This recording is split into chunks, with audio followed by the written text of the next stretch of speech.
All right, and joining us today, friend of the show, we've got Darcy Whyte from the Ride and Pine Show podcast there. How are you doing, sir? I'm good. Thanks for having me back. Yeah. Well, I mean, right now we're sort of at the weird part of the year where, with everything having been on hold for so long and then everything starting up again, now the only thing that's on air right now is football. So if we want any kind of other sport, we got to do some of these things like we're doing now with these mock drafts and all of that there. I didn't realize how much this weather depressed me and how much hockey made it better. And the fact that we don't have it right now is it's a real bummer. The good thing is the NFL has like football almost 7 days a week now because they have to move schedules around for the pandemic and stuff. But yeah, it's tough. I'm looking forward to getting the season back. Hopefully it's soon. Yeah, it's football or bust there. Who knows? Maybe we're gonna have to make you a soccer fan or something there. You can start watching. I don't know. That's gonna take a lot. I tried 2010. I tried to watch the World Cup and I was like, if I can't get into this, I'll never get into it. And I was like, no, cannot do it. Can't do it. Can't do Can't it. do it. All right, so we are going to be redrafting the 2003 draft class. So everyone and their grandmother knows that anytime a draft class comes out, there's about 500 different mock drafts, and here's who should go where and da da da. Sometimes they go how the scouts plan. Other times it's an absolute crapshoot there. And Nail Yakupov. oh my God. Well, I mean, the good part about this, though, because we're now going back, 17 years here? Yeah. A lot of these guys have had their full career. Yeah. Some of them are retired. Some of them are out of the league. Some of them are still chugging along there. But you've got a pretty good sense of sort of how they panned out, at least here now. Yeah, it's tough to redraft a year, like you said. It's tough to redraft 2050, and it'll be very interesting in the next 10 years to do it. But I like the 2003. Right before the lockout. And like you said, a lot of these guys have already hung the skates up, but some of them are still plugging away. Yeah. So for those that are listening there, just a real quick recap here. We're not going to obviously do every single pick there to recap. We'll be here all day doing all every single round. But I'll do the top 15 and just sort of where they went. And then just some sort of Cole's Notes versions of some fun things that happened in there. So 2003, number one overall, this was the Marc-Andre Fleury draft, went first to Pittsburgh. From there, it went Staal, Horton, Nikolai Zherdev at number 4. I think the Blue Jackets probably want a do-over on that one. Mulligan. Yeah, Thomas Vanek at 5, Milan Michalek at 6, Ryan Suter at 7, Braden Coburn 8, Dion Phaneuf 9, Andrei Kostitsyn, one of the Kostitsins, of famous Russian Montreal lore there. The better of the two, I'll give him that. Yeah. Who is the better Kostitsyn of the two? I think Andre. I'd give it to Andre over Sergey. Okay, there you go. He's got that he can hang his hat on. I'll give him that, yeah. Yeah. Jeff Carter at 11. At number 12, the New York Rangers took Hugh Jessamine. Oh, yeah. Big career on him. Stud. Career, 2 games, 0 points, -1 at 12th overall. That sucks. That's too bad. You know what's even worse for the Rangers? Their second round pick, 50th overall, Ivan Baranka, 1 game played. Third round pick, 75 overall, Ken Roche, 0 games played. So out of their first 3 draft picks in 2003, they got a whopping total of 3 NHL games played. The Arizona Coyotes' first 3 picks this year will only play 3 games less because they had 0. Yeah. So not exactly a banner year to be a New York Rangers fan. So they're going to want some do-overs for sure. And then rounding out the top 15, 13 was Dustin Brown, 14 Brent Seabrook, and then 15 Robert Nielsen to the New York Islanders. So some fun facts about this draft there. Obviously, Canadian players dominated it. 188 Canadian players taken in total. Second place, 62 U.S. players. Third place, Russia had 30. And I will be absolutely amazed if you can name the one Kazakhstani player taken in this draft. Kazakhstan. Was he a goaltender? I'm going to give you a hint. He went in the second round. He went 44th overall. But I'm also going to give you another hint. You're probably never going to know who the hell he was unless you actually researched this beforehand. No, I don't remember the Kazakhstani player. Who was he? Konstantin Pushkaryov went 44th overall to LA. So there's his career. How did his career pan out? I don't think he played many games. Yeah, Canada. I don't have his career stats, but I don't happen to have too many of his hockey cards or hear No his name highlights, no brought up. highlights etched in your brain. No, he doesn't exactly jump off the page there. So that was obviously the first round, but what I think this draft is also known for is not only obviously the top end talent, but all throughout the Yeah. first round, second round and beyond as well too, didn't just produce so-so players, like they produced elite level players, right? Got some diamonds in the rough here, that's for sure. For sure. So even if we go into the second round, some honorable mentions: Bergeron, Weber, and Crawford in the second round. Pavelski went in the seventh. Yeah, Byfuglien went in no. the eighth. Halak and Brian Elliott went in the ninth. And Brian Elliott was actually one pick away from being Mr. Irrelevant in the draft. He was the second last draft pick chosen this year. So By the Ottawa Senators. yeah, well, we've got our work cut out for us there, because there are tons and tons of Stanley Cup champions. We've got all stars, Olympic gold medalists. We've got Selke winners. We've got Norris winners. We've got all sorts of stuff to choose from in this draft here. So we're gonna alternate picks here, and again, this isn't who that team should have been taking in that spot. This, what we're doing here for those that are listening, is just, if we were to pick 1 through 30 and redo that first round based on how their career is played out, where would they go, right? And so you've got to sort of factor in as well too, okay, this guy might have been an all-world talent on paper, but if he took a knee injury in year 2, right, and he only played 120 games, he's probably still not going as high as he maybe got taken in the draft. So some of those guys who you think, wow, they had so and so ranked over them. Well, yeah, if he put up 1,100 NHL games and Buddy only put up 250, as a franchise, I probably would want him over the Band-Aid that never played, right? It was nice to be a GM selecting these picks with 17 years to Of look hindsight. back on. Yeah, no, definitely, for sure. So do you want to go first or second? I'll take the first overall pick. All right, so selecting first overall, you're on the clock, buddy. Who do you got? The Pittsburgh Penguins would like to select Patrice Bergeron first overall. Wow. You got Bergeron, and then a couple of years later, Crosby. That one too is pretty much Canada's one too in the Olympics. So Yeah. I'm gonna go off the board. I know he was second round pick. Hell of a pick for Boston. I'm gonna go Patrice Bergeron. Wow. You know what? I had him in my top 4. I had him actually 4th overall there, but I see the rationale behind it. 352 goals, 869 points, best two-way center for a decade in the league, right? He's got a cup, 2 All-Stars, 4 Selkies, 2 Olympic golds.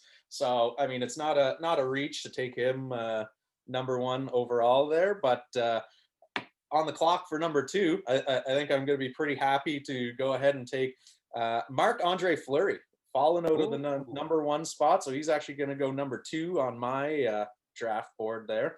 466 wins, which is good for 5th all time for goaltending wins right now. And he's still going. Will he get to Brodeur and Roy? Probably not. But he can easily get to number 3 overall, even with just 2 more years of 15 to 20 wins. Which is kind of what I sort of see him doing, because I think his days, if he ends up staying in Vegas for the next couple of years, they're probably going to be leaning a little bit more on Leonard. But can he still put up 15 wins? Sure, do that for a couple seasons. I think you got to be pretty happy as a GM if you're getting the 3rd winningest goaltender in NHL history anytime you can get him, right? 3 cups as well too. 2010's all-decade team in the NHL. 2010 Olympic gold, wasn't the starter, but and then, like I say, just the body of work that he's put up, and on top of those cups, he's also been to the Cup Finals and lost a couple times too. So some real pedigree there as well. Did you have him as your number 1? I kept him number 1. I kept him number 1 just because of the fact that, you know what, as great as all the other players were in this draft, none of them will go down as a top 3 all-time sort of player at that position. At least, I'm not saying he's the number 3 best ever goalie, But none No. of these guys are going to be top 3 in goals, top 3 in points, top 3 in assists, top 3 in whatever, right? So to be the 3rd winningest goaltender of all time, I just see there's too much value there in a sport that's just dominated by your win-loss record, right? And there's no position that reflects your win-loss record more than being a goaltender in the NHL. I had him drop down actually to number 6, but and only because I liked the Minnesota Wild at the time. They were rolling with Rolison and Fernandez, and both those guys sort of fizzled out by the time Marc-Andre Fleury was who he ended up being. So I had him going to Minnesota at 6. But number 2, I had Staal, so I'll take him number 3. Eric Staal goes to Florida. Hell of a career on him. Nice resurgence when he went to Minnesota. Over 1,000 career points. And the only one in this draft class to be over 1,000 points so far too. So he's the leading scorer from this year. I kept him at 2 just for Carolina. He did win the cup there, but I'll take him gladly as Florida's GM with number 3.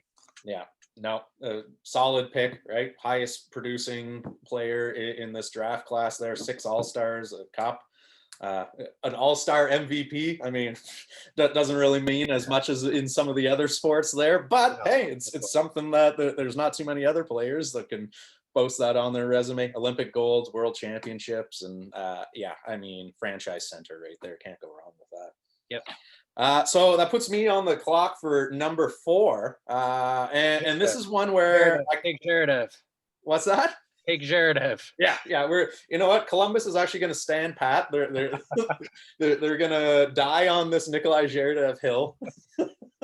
But this is one where we could have gone a lot of different sort of directions. I ended up going with Getzlaf here.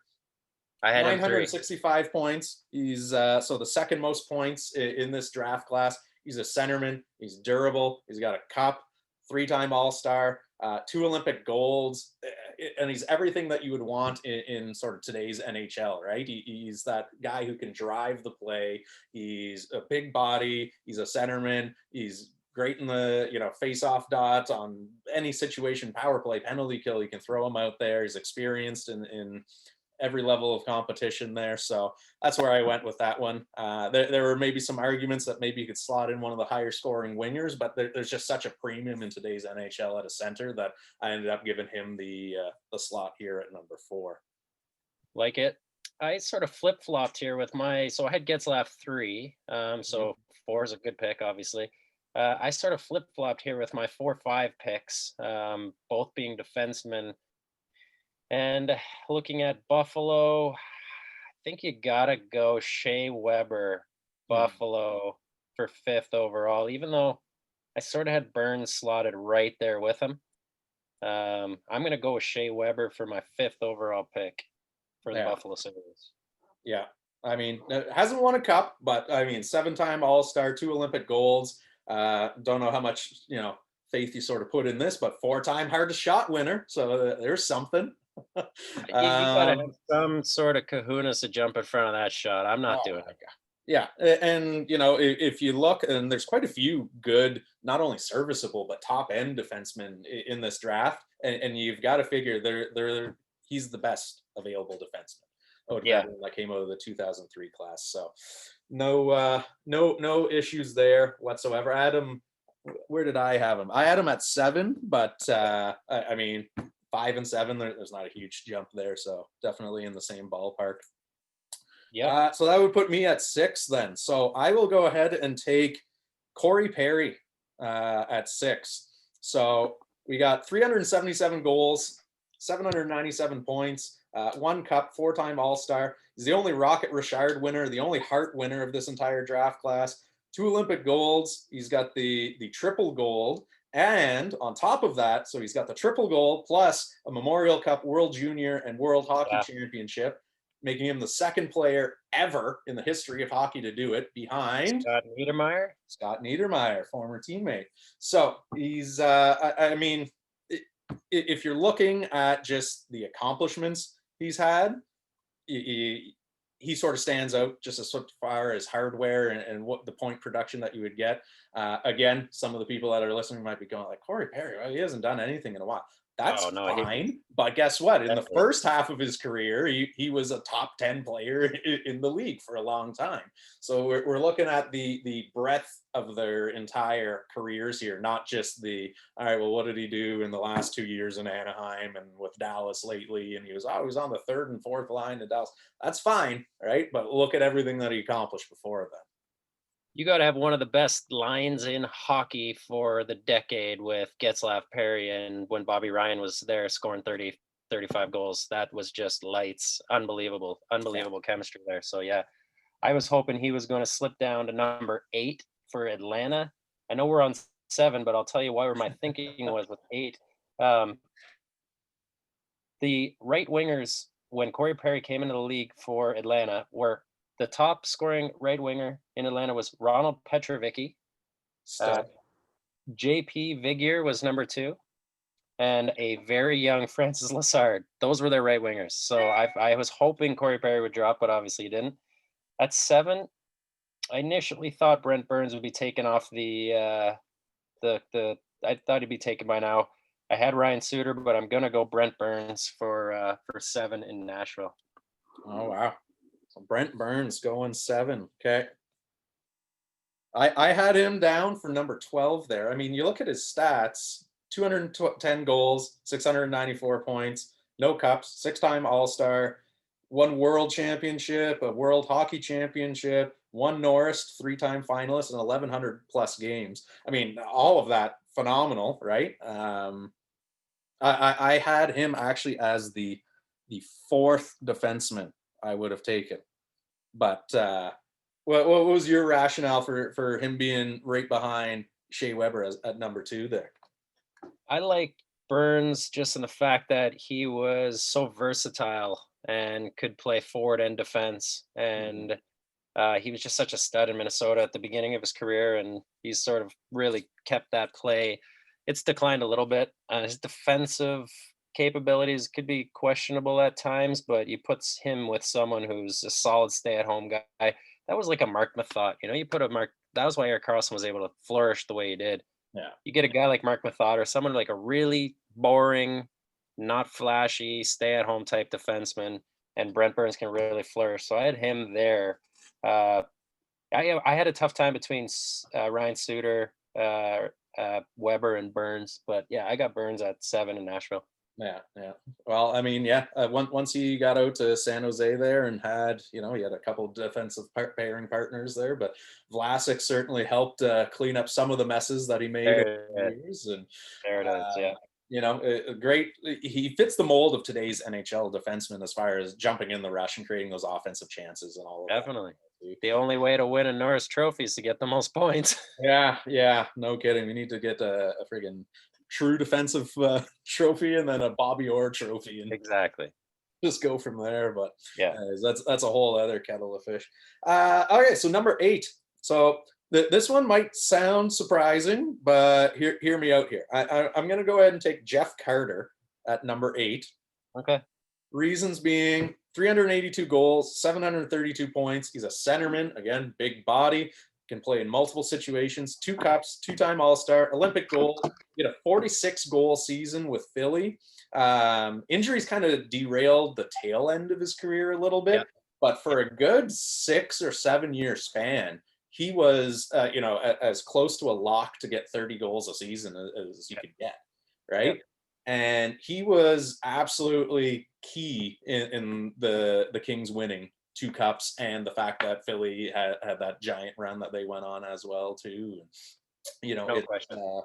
It's not every day you can get a franchise center, and again, towards people might sort of have some fleeting memories as far as the tail end of his career where he wasn't that effective and the injuries had slowed him down and he was, a couple steps behind the pace at all times, and you almost had to hide him out there and only use him in certain situations.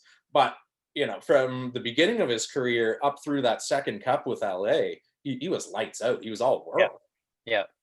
I don't find that crazy off the board. I had him going 11 to Philly where he was originally drafted. I just thought that, that's a great pick too. I can see that. No problems with that one. Number 9, Calgary Flames on the clock. this was my number 9, which is surprising. 205th overall pick in this draft year was Joe Pavelski. Yeah. And I'm going to take Calgary taking Pavelski at number 9. Still just an unbelievable player. What he did in Dallas this year in the playoffs. I believe he's the top American-born point getter in the playoffs. Most playoff goals by an American. Most playoff goals. Okay, I thought it was points, but goals. Okay, and Nabano might still have him by points, but goals, okay. He's number 1. So, and he was definitely an integral part of that team. Dallas making it as far as they did. What a run! And he was a big part of the reason why I took that flyer on Dallas and to win the cup in last August. In 2019, I put some money down at what did I get him at 14-1, and Pavelski was a big reason for that. So I'll take him number 9. Yeah. And for those that are listening there, how much of a degenerate were you? Did you hedge it once you finally got to the cups, or did you just let it go? After they won game 1, I hedged it because Tampa was then a 1-1. At the beginning, they were such big underdogs that it wasn't worth hedging. Yeah. After Dallas went up 1-0, the odds went back to 50-50. So I put 500 on Tampa at that time because I was due to win about $4,500. Yeah. So it was either 4,000 or 500. I ended up taking home 500. So not a bad day. Not a bad day at the office. Yeah. For the amount of actual physical labor you put into that, there's worse things you could be doing for $500. Yeah. Yeah, I had Pavelski going at 9 overall as well, so we're right on the same page there. Okay, so at 10, so based on who's left here, some good value. I actually had Suter at 8 overall, so I'm going to go ahead and take him if he's still on the board. I had him as my second best defenseman in the draft. Yeah. Maybe not because people had him as their best defenseman in the draft that I looked through. I looked through a couple of people's mock drafts. They had him number 1. Yeah. Well, I mean, you look at his resume, there's not a ton that jumps out at you, right? He's 90 goals, 588 points as a defenseman, no cups, an Olympic silver medal, 1,100 games, right? So it's no real hardware to sort of hang your hat on. But it's the fact that it's 1,100 games of top pairing minutes. He's always been either, 1A or 1B on all those teams that he's played on over the years there. So he's getting every team's best shot night in, night out. And, if you flip the fact that, he ends up on a different team, and let's say Chicago takes him instead of Brent Seabrook, right? He's probably got a similar resume to a Seabrook, right? He's probably got the cups and all the accolades and this, that, and the other. So I think he was more so a victim of where he ended up going and then getting, signing with and traded to and and didn't end up on sort of those high scoring, deep run teams. And whether it was Nashville, sort of before they got over the hump to make all those deep runs, and then he ended up in Minnesota. And Minnesota, they don't exactly have a glorious playoff track record. So sort of a victim of happenstance. And, had he ended up in a different situation, he might actually be remembered as the best defenseman in the draft class there. But didn't happen. So I'm happy to take him at number 10, though. Number 11, I'm going to take. I like Zach Parise for number 11. Yeah. I had him number 10 in Montreal just because they like their smaller players, and that's sort of been a theme for them for the last 20 years. And he's under 6 feet. Hell of a player, good resume. I'm gonna go with Zach Parise, number 11 in Philly. Yeah, I had him at number 10, and so it was just sort of how it's shaping out there. But I would have taken him if it was my pick as well too. Same thing, no cups, an Olympic silver medal. We'll see. Everyone is essentially going to fall from this draft class into a couple gold medals because they were on Team Canada, or a couple silver medals because they were on the American side. Yeah. So he happened to be on the American side there. really hasn't been the same player since he went to Minnesota. But you look at his New Jersey days, he had a 45 goal season. He had multiple, effective high output. He was their team MVP, I think 3 or 4 different times. So definitely no issues there. 369 goals, 386 goals, 792 points. I was looking at Pavelski there. Both him and Pavelski have the exact same amount of points career-wise at this juncture. But I have no issues with little Zach Parise action going on there. So that brings us to 12. So I'm going to go with another defenseman here and complete sort of the defensive run. I'm going to go with Brent Seabrook. And again, people might be rolling eyes because they're remembering the last couple of years in Chicago where signed to that huge contract and shell of his former self and da-da-da-da. But, I mean, you got to remember, he's got 103 goals, 464 points as a defenseman, 3 Stanley Cups, an All-Star, an Olympic gold, 1,100 plus games played. And those are hard games and minutes and all that he's playing, right? They're on multiple deep run. Even the years they didn't win the cup, they were, you can pencil them into the second round or, conference finals. So every year is an extended year for him versus some of these guys who never even make the playoffs and, they just sit on a beach in the off season. So I think that wear and tear definitely caught up to him over the years. But I mean, this is what I'm saying before. If you measure, a Seabrook versus a Suter head to head, I would probably take Ryan, but, based on their actual careers and where they did end up, Brent Seabrook is my third defenseman off the board there. So, and it's the resume that sort of speaks for him, not necessarily the flashy highlight reel stuff that you see from some of the other guys there. I had Seabrook in the exact same spot for very similar reasons. And I feel like when you talk about the big 3 in Chicago, Keith, Taves, and Kane, Seabrook's left off that list, but he should be at least an honorable mention. Maybe he doesn't have the Hall of Fame career that those other 3 do, but he's a big part of that. Seabrook and Keith were a staple for, those 5 years that they won 3 cups. Those 2 logged more minutes than probably anyone in the world. Yeah. Yeah. Well, so I'd Seabrook if Guy Carbonneau's getting into the Hall of Fame here, I'm not exactly ruling out Seabrook sneaking in there as well too one day, just based on resume. No, I had him at 12 as well. I like that. I mean, his last couple of years have been a disaster, but people's bodies do fall apart when they get into the 30s and they played that much hockey. So I'm not, I don't fault him in that whatsoever. People tend to have short memories. He was lights out for many years for that team. So I had him at 12. Number 13 in LA, I think I took Ryan Kesler. I think he would have been a real good fit in LA. Sort of fits the that Dustin Brown type, or even that type of role that ended up being filled by other guys. He could have been a big part of that deep run had he stayed in LA for a long time. So I got Kesler number 13, LA. Yeah, I had him a little bit further down, but still in my top 20. 258 goals, 573 points, no cups, but I mean, he got as close as you can on a couple of occasions, not only with Anaheim, but obviously with Vancouver as well, too. Yep.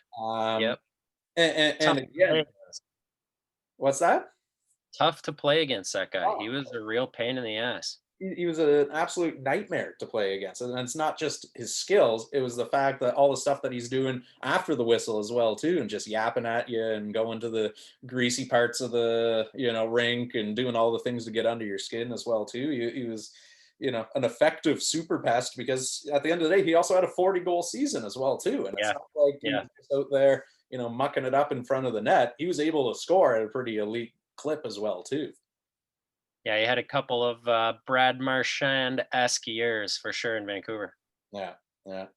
So that would put me at 14. So I'm going to go ahead and take probably one of the more forgotten goalies in terms of their NHL career when you talk about over the last decade or so who sort of stood out.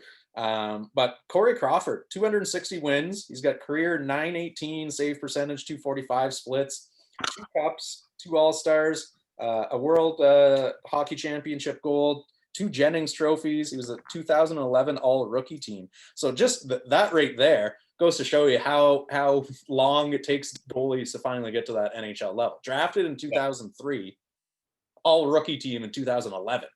Like if you're a centerman, I didn't know that. Yeah, you're a centerman or a winger, and 8 years have gone by before you're really getting your crack of the league. You're in the ECHL or you're playing overseas at that point, right? The teams have given up on you. You're in the Nick Paul Logan Brown type of conversation after that many years. It's like, are you gonna pan out or not? But goalies, you're right, they're totally different. I had Crawford not all the way. I had Crawford at 18 just because of Washington. They had Olaf Kolzig at the time, and he was on his way out. And I didn't realize that it took 8 years for Crawford to develop because Kolzig was there till about 07. So I figured he would have been a decent call up then. But obviously, I did not see that it took him that long. So I like that pick there too. 15 is the New York Islanders, and I think Dustin Brown would have slotted in quite nicely in New York at those times. So I got Dustin Brown, number 15. Yeah, had him a little bit lower, but not much lower. 299 goals, 653 points, 2 cups, a Marc Messier Leadership Award. But at the same time, too, 1,100 games played, so super durable. Never really had, much in terms of the injury bug going on there. Played tough minutes. Was key in those LA, cup runs that they had there. Was always near the league leaders in hits as well too. So he's essentially, a Cal Clutterbuck on steroids, right? Like he's just running around hitting everything that moves, but also is able to actually fill the stat sheet. And he's the team captain for years and years as well there too. So I've got no issues with him going where he went there too. So perfect. 16. I'm going to go ahead and take Mike Richards here. And again, this is one where if you look at the most recent seasons he had, he essentially got to 2014 and his career fell off a cliff. But if we go from draft to that 2014 sort of period there, 181 goals, 487 points, 2 cups, an all-star, an Olympic gold, nearly won with Philly as well too, so almost got a third one. But like if you remember, he was one of the really, really elite two-way centers. He wasn't going to go out there and put up a 100-point season, but he would get you, a 60, 70-point range, and they would be, in every type of situation. You could have him on the penalty kill, you could have him on the power play.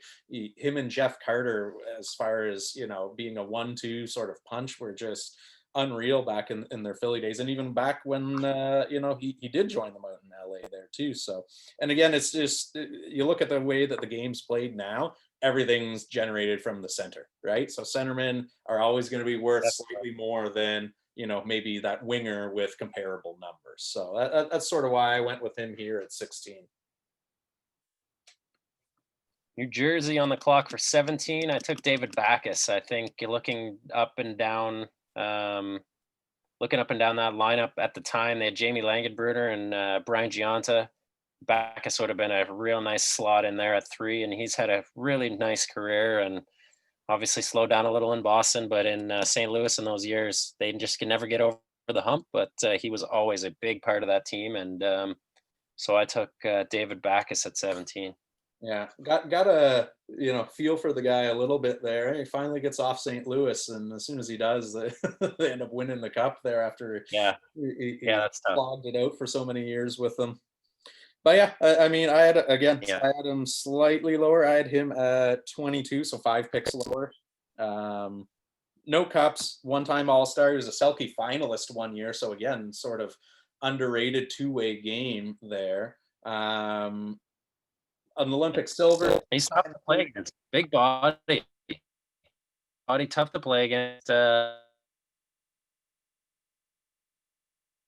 Was for a lot of years. I really liked him. Yeah. Punishing hitter, like 900 plus games played, and every time you went into a corner with David Backes, you felt it leaving for sure. Yeah. A little nasty streak to him without being dirty. Yeah, yeah. Well, that's just it, right? It was sort of that controlled aggression, right? It Yeah. was he was able to do all the things that you needed him to do without taking the dumb penalties that sort of sometimes go along with them. Mhm. So, 18. I'm going to go ahead and take Big Buff here. I'm going to take Byfuglien at 18. 177 goals, 525 points, over 1,000 penalty minutes as well too. One cup, four-time All-Star, and you look at the entire draft, probably the most physically imposing player in the league for years. And if maybe he had to take nutrition and off-season training a little bit more seriously, probably would have had a longer career and put up more points and had a little bit more Yeah. success, and probably would have gone a little bit higher than at 18 that we've got him going at here. But uh, you know, it's good value for what it is, and if like I said, it's sad that it was the intangibles that kind of took him out of the game there. But I mean, it is what it is, right? He probably would have been maybe even a top 10 pick if he had have had sort of that off ice work ethic that some of the other players had. Oh yeah, easily. And I mean, there's still a hit etched in my brain other than, you think of big hits throughout, us watching hockey in the last 25 years. You think Scott Stevens hit on Paul Kariya in the Cup final or his hit on Eric Lindros. But Byfuglien's hit on Mark Stone is still something that is like, I cannot believe Mark Stone was able to get up after that. That's just him being a complete warrior. That I felt that hit watching that. I don't know if you remember it. If you don't, do yourself a favor and YouTube Byfuglien's hit on Mark Stone. It is absolutely insane. Yeah. Like Well, his body is moving forward as he's being hit. He's going so fast, but it's like I've never seen a hit that hard in today's NHL. And I know Mark Stone felt that for a long time. yeah. Well, who, I who was yeah. even was it? Like the thing that's etched into my memory, I can't remember who the actual two players were, but who were the two players where he had one in each hand and was Oh literally yeah. ragdolling both of them Yeah, I around? don't remember, but yeah, I know. And just like completely manhandling them. Yeah, yeah. Here are Yeah. these NHL level bodies, and he's tossing them around like a couple of 6-year-olds that are in a playground fight, and he's the teacher coming Yeah. in and breaking them up, right? Uh, So um, this number 19 for your Anaheim Ducks, Kyle. I know you're a Ducks fan, and I think this player really fit the mold for what type of player he was. And I'm gonna go with Dion Phaneuf. oh, Uh, Big. I mean, you think about that 2007 team that won the cup, and you look at the size of those guys with Pronger on the back end, and I think Phaneuf would have been a good 3-4 guy by that time, and he was massive. I mean, I don't blame the Sens, but they were scared to go into the slot, and having Phaneuf out there wouldn't have helped matters for them at all. So I got Phaneuf with the Ducks at number 19. yeah, I've got no arguments there. I had him at 17 overall there, so definitely good value to get him there at 19. Yeah. 137 goals, 494 points, no cups, three-time All-Star, one World Gold, and like you say, he was probably one of the hardest shooting slash hitting combination defensemen in the league for quite a few years there too, right? No one wanted to step in Yeah. front of a Dion Phaneuf slap shot when he was younger, and no one wanted to, have their head down coming across the blue line and catch a hip check from him either. So Yeah. definitely, again, the resume doesn't jump off the page, but when you've got over 1,000 games played, that's something that I think anyone would be happy to get at pick 19 in any draft, right? Yeah. I'm going to go ahead and take Jimmy Howard at 20 Mhm. then. So I Mhm. think, again, if you want to talk about sort of the victim of happenstance again here, 246 wins, 24 shutouts, no cups, three-time All-Star, 2010 All Rookie team. So again, there goes to show 7 years of sort of development before he finally cracked in there, and obviously there's a bit of a log jam there in the Detroit crease there, especially because they were having all those deep cup runs in the late, whatever you want to call them, O's, 2007 through Yep. 2010 there. Yep. And I think he was sort of a victim of happenstance in the sense that he got there a little bit too late after their last Stanley Cup and was sort of in sort of the lean years and the rebuild and all of that there. So if you had time machined him and kickstarted him a little bit earlier, and let's say he was ready in whatever 2005 instead of 2010, right? He's got a couple Stanley Cup rings. He's got probably 300 plus wins easily, maybe 350 at this point, because Detroit was always competing for President's trophies and whatnot there. So again, I think he was just a little bit too late in getting to where he ended up going, and that sort of affected his stats. But at the end of the day, was a solid goaltender for many years, and was probably the reason in some of the years that they were even keeping that sort of playoff streak alive there for as long as they did. Yeah, and the only reason I didn't have him slotted there was because I was hoping to get Marc-Andre Fleury for Minnesota at number 6, so I didn't take another goalie at 20, but I would have definitely had him there. But I do believe number 20 is Howard at 21. So I'm going to, and who knows what would have happened. Maybe Andrew Raycroft would not have been traded for Tuukka Rask, and maybe the Toronto Maple Leafs would have had a completely different story, 2 or 3 cups with Rask by now, had they not traded Rask for. So I think Boston taking a goalie in this draft would have made the most sense. And I wanted Howard, but you took him, so I'll go with Jaroslav Halak, number 21 for Boston. Yeah. Go figure. He ends up with Boston eventually, and just in a bit of a roundabout way. I had him at 21 as well too. So I had him exactly where you picked him. 272 wins, 916 save percentage, 248 goals against splits.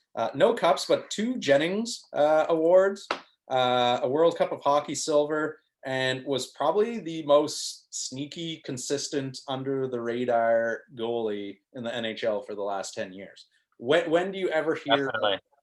When do you ever hear someone bring up his name as far as producing? Very rare. Never, unless you're a hardcore Islanders or Bruins fan there.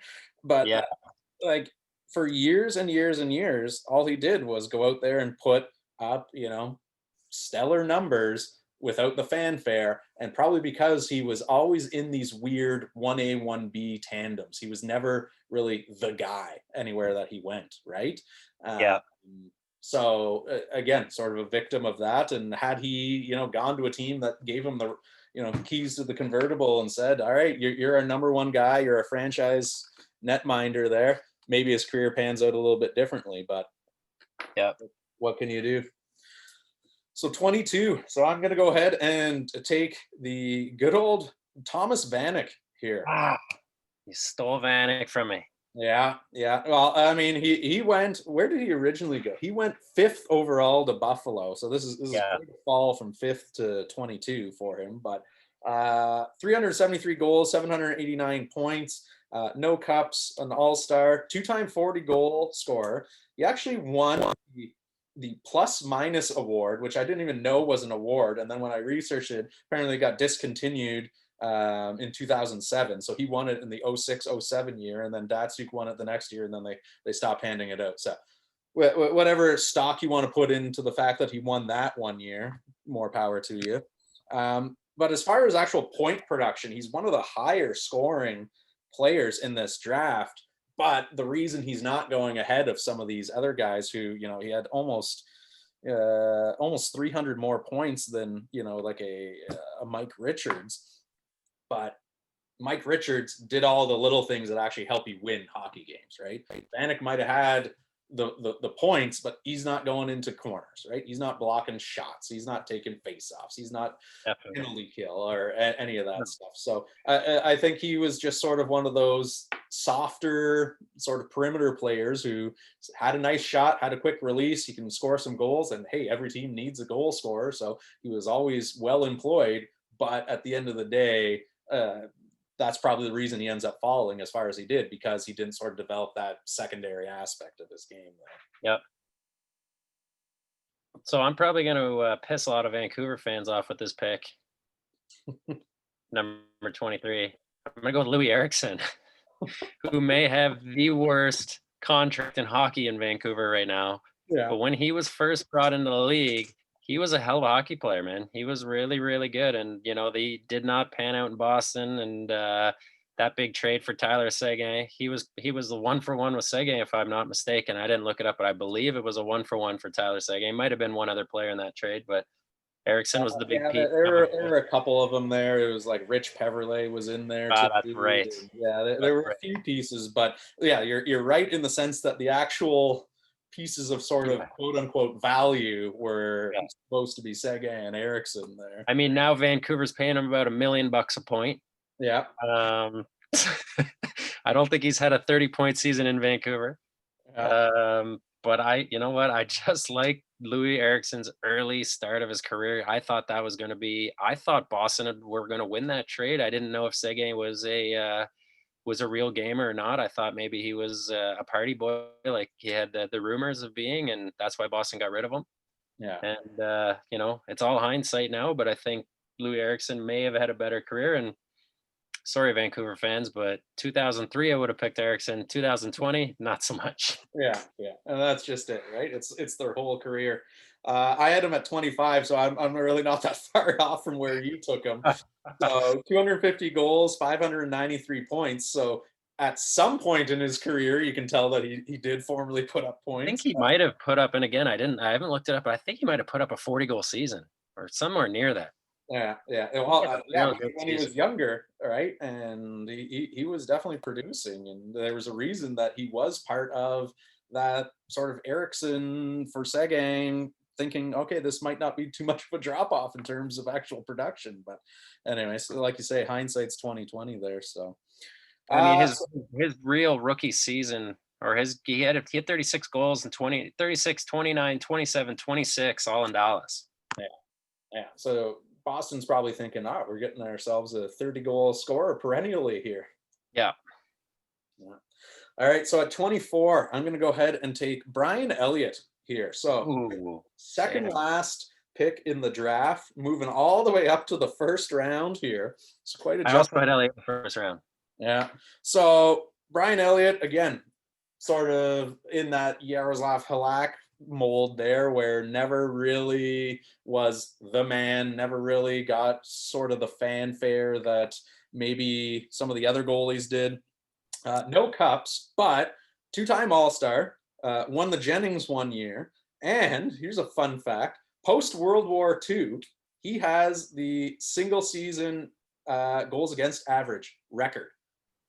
He has a 1.56 goals against average record, minimum 25 appearances. So post-World War II, Brian Elliott posted one of the most impressive goals against average seasons ever.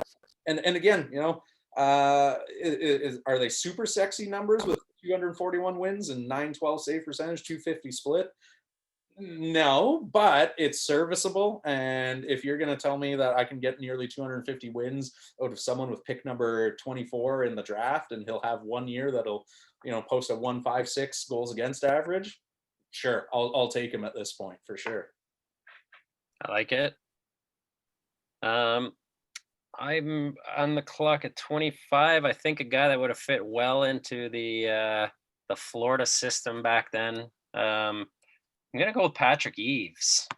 Maybe a bit of a flyer here, but I'm going with Patrick Eaves in Florida. I like the hockey player. Really liked him in Ottawa. Dirty in the corners type of guy. Right. He was a good serviceable player. And at 25, I think any team would be happy to pick that up then. I think he was originally drafted in the first round by Ottawa. But I'm moving him up a couple of points here. Yeah, originally went 29th overall to Ottawa there. I did not have him going on my draft here, but that is fine. That could be just a bit of a homer pick too, as a Sens fan. Yeah, well, I mean, if you look at who Florida originally took in Anthony Stewart, I would probably rather Patrick than Anthony Stewart. So there's that. But yeah, I mean, at this point, these last 5 picks are essentially going to sort of just be darts, right? There's a bunch of players that you could argue could be in here, and they're all sort of fringe first rounders, second rounders, and there's no more sort of home runs left in this draft. So at 26, I'm going to go ahead and take Nathan Horton, just because of what this is the prime example of, had he not gotten so consistently injured, probably would have had a much Mhm. better career. What you do end up getting out of him, out of what he actually played, is 203 goals, 421 points in roughly 600 games. So Yep. as far as actual production, you got to sort of be happy with that at 26th overall there. But I mean, couldn't stay on the ice was really the big knock against him there, and some sort of sadder stories you've started to hear as far as how bad those concussions later in his career got and how debilitating they were for him and all of that. So you never want to sort of fault a guy for being injured in that sense. But if we're just talking in terms of sheer value as far as what you are getting here, 26 overall, sure, I'll take a flyer on him at this point. LA Kings with the 27th pick. I like Milan Michalek. Yeah. Hell of a player for a while there, a few years, and he came to Ottawa, was a good serviceable player, played a lot of decent years in San Jose. So I didn't like the trade for Heater, but didn't end up working out as well. But yeah, I'll take Milan Michalek for his work, and I guess LA went back to back there, eh? They had 26 and 27, but yeah, I'll take Michalek 27. Yeah. They had 26 from Colorado and 27 from Detroit that year, so they did go back to back. Yeah, I mean, there's nothing. I had him at 27 as well on my actual draft year too. There's really nothing too sexy about his resume. No cups, two World Cup No, two World Cup bronzes that he had there, so he at least has that. 200 goals, 446 points, and that's about all you can really say about Milan Michalek. yep. 28. I'm going to go ahead and take Tobias Enstrom here. Mm, Again, nothing super sexy about the pick. 54 goals, 308 points, no cups, one All-Star appearance, 2008 All-Rookie team.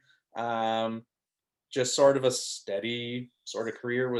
He had some ups and downs as far as actual point production. He had a weird little blip in his actual career where he had some high point totals, and then he sort of settled back into his more, all right, 20 points here, 20 points. So he was never that offensive elite, defenseman who's going to pile up points, but serviceable career. And at this stage of the draft, that's probably all you can really expect out of him. yeah, I'm gonna take a guy here in Ottawa that I would have liked. I hated watching him play on other teams. Brian Boyle. Yeah. Take him at 29, Ottawa. He was obviously still is big body and a lot of disturbance, and had a few really really good years in Tampa. Never really put up any points that are flashy, but did a lot of the things that a lot of people couldn't do, and he protected the stars, and we don't need it as much in today's NHL, and in 2020 not so much, but 2007 to 2012 sort of thing, he was a hell of a player. So I would have liked to have seen a guy like Boyle in Ottawa. Yeah. Yeah, like you say, nothing too crazy as far as points. 130 goals, 231 points. Made an All-Star game, won a Masterton Trophy. But really, what he was a face-off specialist. He was a penalty kill specialist. He was a big body that could, defend some of the younger players and all of that. Would step up, wasn't afraid to drop the gloves. Fun fact: first career goal was versus Martin Brodeur. So. I had him at number 28, so the fact that you've got him at 29 there, we're pretty much on the same page. So, Yep. and with the last pick in the 2003 NHL entry draft redraft, I'm going to go ahead and take Matt Molson. Ooh, Yeah. yes. I didn't have Molson on mine, but yeah, not far off. So 176 goals, 369 points, no cups, but from 2009 to 2012 had 3 back-to-back 30-goal seasons. So he at least had that sort of stretch of his career where he was, a pretty solid producing player there. Again, he didn't stretch it out as long as he maybe could have, and that's the difference between him and a Jeff Carter. Is Jeff Carter did it for more than 3 seasons. He stretched it out over a 10-year period. But at the end of the day, with the last pick in the draft, if you can get multiple 30-goal scorer at pick 30, more power to you. And then the only other fun facts that I had for him was he's Jonathan Quick's brother-in-law, and Jonathan Tavares is godfather to one of his kids. Did not know either of those facts. The things Maybe, you find with half-ass internet research there. So, who did you have for your last overall pick in the first round there? Just out of curiosity. I was hoping because in St. Louis, what's that? Sorry. Who did you have as your last overall pick in the first round? I was hoping Brian Elliott would slide down to 30 in St. Louis just because Chris Osgood was there, only had a couple years left. I think he played 3 or 4 more years in St. Louis and then won a cup in Detroit. I think Brian Elliott would have been a good understudy for him and maybe a backup for a year and been slotted into the role. He ended up there anyways.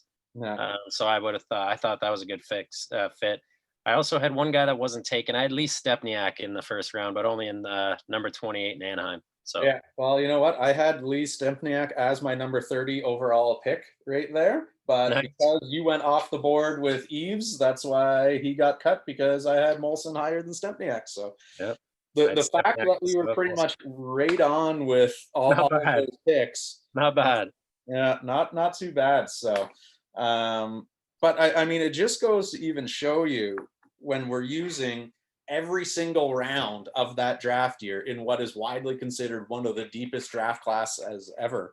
And, here we are in picks 25 through 30, and they still end up being sort of role players and this, that, and the other there. This is the reality of what an entry draft is in any pro sport. It is an absolute crapshoot. The fact that you can't get 30 all-world super elite players every single year, you're lucky if you hit maybe 5 in an entire draft every single year. So, I'm going to give an honorable mention to Braden Coburn. I had a tough time, didn't slot him in there, but I had Braden Coburn somewhere maybe early in the second round there. So Braden Coburn was almost on my list for a top 30 pick. Braden Coburn was almost on my list as well too, and then Marc Methot almost made my list as well too, just probably because of a little hometown bias there. But I mean, like you said already, all those Karlsson years. Erik Karlsson isn't Erik Karlsson without Marc Methot. He's not getting the points totals and the big contracts he's getting. He doesn't have the leash. You don't have that. You don't have that long a leash when you don't have a guy like Marc Methot backing you up. So yeah, that's for sure.